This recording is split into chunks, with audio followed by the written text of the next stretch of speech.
વિરોધ નથી કરતી. મેં હંમેશા કીધું છે કોંગ્રેસ સાચા મુદ્દા ઉપર લડતી હોય છે.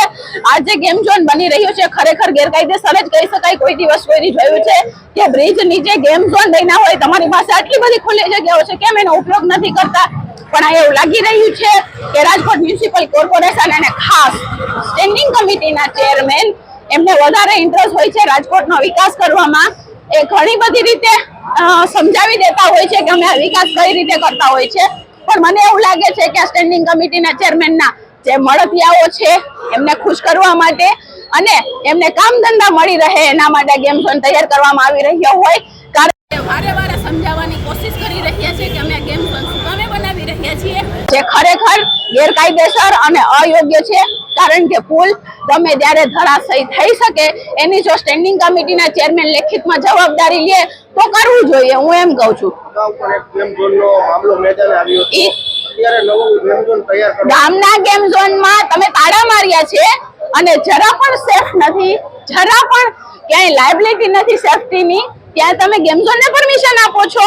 એટલે તમે કઈ રીતના શાસન કરી રહ્યા છો, લોકોને હેરાન કરી રહ્યા છો. જે બિઝનેસ કરે છે, ધંધા કરે છે, એમને તમે હેરાન કરી રહ્યા છો અને તમે ખુદ અયોગ્ય રીતે ગેમ ઝોન બનાવો છો. અને ખાસ જ્યારે ટીઆરપી કાંડ થયું એના ઉપર જે હજી તમે સબક નથી લીધો કે ઘટના કોઈ પણ જગ્યાએ બની શકે, અને આવડા મોટા અંડરબ્રિજ નીચે કે જ્યારે કોઈ પણ ઇસ્યુ થાય તો બીજો ટીઆરપી ગેમ ઝોન નો કાંડ બની શકે એવી સ્થિતિ છે, ત્યારે તમે આ બુદ્ધિનું પ્રદર્શન કરી રહ્યા છો.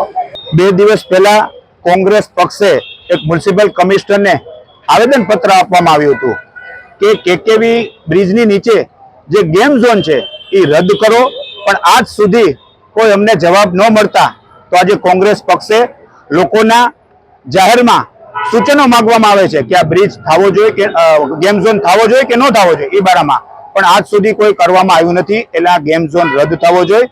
લોકોના સેફટી માટે અમે આ પ્રયત્નો કરી રહ્યા છે. વિકાસના કામમાં કોઈ દી હર હંમેશ કોંગ્રેસે સંપૂર્ણ ટેકો આપ્યો છે. તમે બીજી જગ્યાએ કોઈ ગેમ ઝોન કરો એવી આવકારદાયક છે. અમારો આજે વિરોધ એ છે કે લોકોના સૂચન માગી કે ગેમ ઝોન થવો જોઈએ કે નહીં, એનો મોબાઈલ નંબર, એનું નામ, આ પદ્ધતિથી અમે કોંગ્રેસે અહીંયા એક કાર્યક્રમ રાખવામાં આવ્યો છે. એટલે પોલીસ ભાજપના કહેવાથી ભાજપના ખેસ પહેરી લીધા છે, એટલે પોલીસ અમને ધરપકડ કરવા આવી છે. અમે તો પ્રજાના પ્રશ્ન મતે લડત આપી છે, કોઈ બીજો કોઈ વિરોધ નથી. આ છે એ સેફટીનો પ્રશ્ન છે. જે પણ ગેમ ઝોનમાં આવશે એના સેફટીના પ્રશ્ને કોંગ્રેસ પક્ષ વિરોધનું પ્રદર્શન કરે છે.